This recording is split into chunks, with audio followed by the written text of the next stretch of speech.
মহাভারত।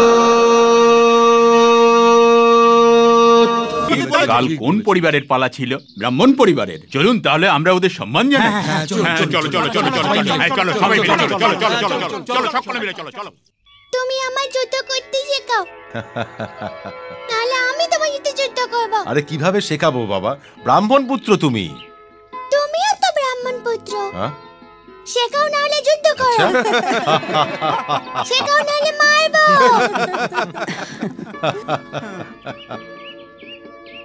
না বৎস, ও তোমার সাথে যুদ্ধ করতে পারবে না। কেন? কারণ তুমি ওকে হারিয়ে দেবে।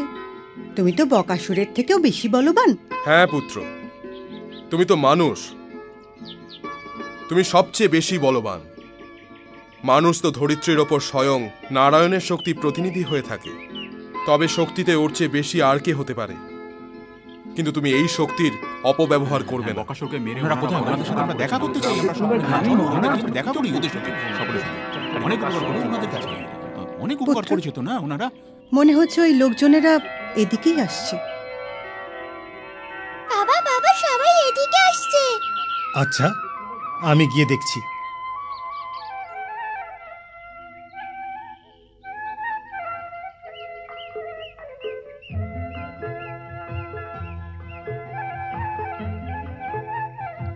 পুত্র যুধিষ্ঠির, এখন একচক্রা নগরী ছাড়ার সময় এসে গেছে। আপনি ঠিক বলেছেন মাতাশ্রী। যদি এখন আমরা সবাই এখানে থাকি তাহলে সবাই চিনতে পেরে যাবে। পণ্ডিত মশাই, পণ্ডিত মশাই,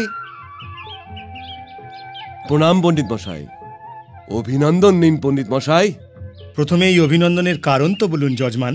এতটা নম্রতা ভালো দেখায় না পণ্ডিত মশাই। আমি নম্রতা দেখাতে চাইছি না, কিন্তু অন্য কারোর অংশের অভিনন্দন আমি কিভাবে গ্রহণ করতে পারি? আপনি এই নগরীকে বকাসুরের মতো রাক্ষস থেকে মুক্তি দিয়েছেন, তাহলে কি নগরবাসীদের এই অধিকার নেই যে আপনার কাছে এসে আপনাকে প্রণাম করি? আমার আপনাদের আসার কারণ জানাই ছিল, কিন্তু বকাসুরকে বধ আমি করিনি। আবার ওই কথা পণ্ডিত মশাই। আমি সত্যি কথা বলছি যজমান। তবে কেউ স্বয়ং নিজেকে বধ করেছে, তারপর নিজেই নিজের সব উঠিয়ে বনের ধারে ফেলে দিয়েছে। না যজমান, এই মহান কার্য করেছেন আমার এক অতিথি। তাহলে কি এই কার্য ওই 4 ভাইয়ের মধ্যে কোনো একজন করেছে পণ্ডিত মশাই? না, এই চমৎকার দেখিয়েছেন দেবীর 5 পুত্রই। তাহলে অবশ্যই ওনার কাছে কোনো মন্ত্র আছে যার শক্তিতে উনি বকাসুরকে হত্যা করেছেন। তাহলে ওই 5 ভাইয়ের সাথে মাতাশ্রীকেও ডেকে নিন, আমরা ওনাদের চরণ ছুঁয়ে আশীর্বাদ নেব। অবশ্যই।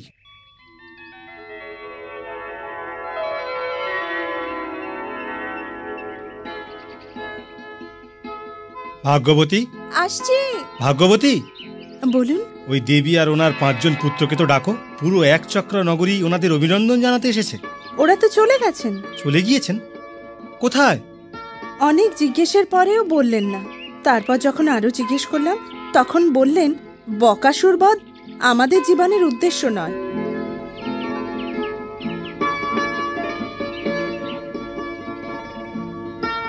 ভ্রাতা অর্জুন, যদি জ্যেষ্ঠ ভ্রাতা চলে আসবার আদেশ না দিতেন তাহলে আমরা এই সময় একচক্রা নগরীতেই থাকতাম না?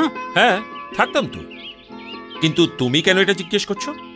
না মানে নগরবাসীরা মেজ দাদার সম্মানে একটা মহাভোজের আয়োজন করতেন, আর এই সময় আমরা সবাই মহানন্দে খেতাম। হ্যাঁ, পরিশ্রম করব আমি, আর আনন্দ করবে তোমরা সবাই।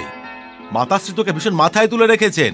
আরে না অনুজ, সবচেয়ে ছোট, কিন্তু যখন তুমি হিড়িম্বার কাছে ছিলে না তখন সবচেয়ে বেশি তোমার কথা ওই ভাবতো।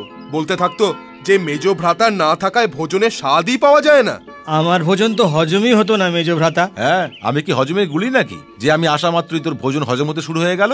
পুত্র ভীম, যদি কেউ দুঃখী হয় তাহলে ওর ভোজন কিভাবে হজম হবে? আর তুমি না থাকায় তো এরা সবাই দুঃখী। মহাভারত।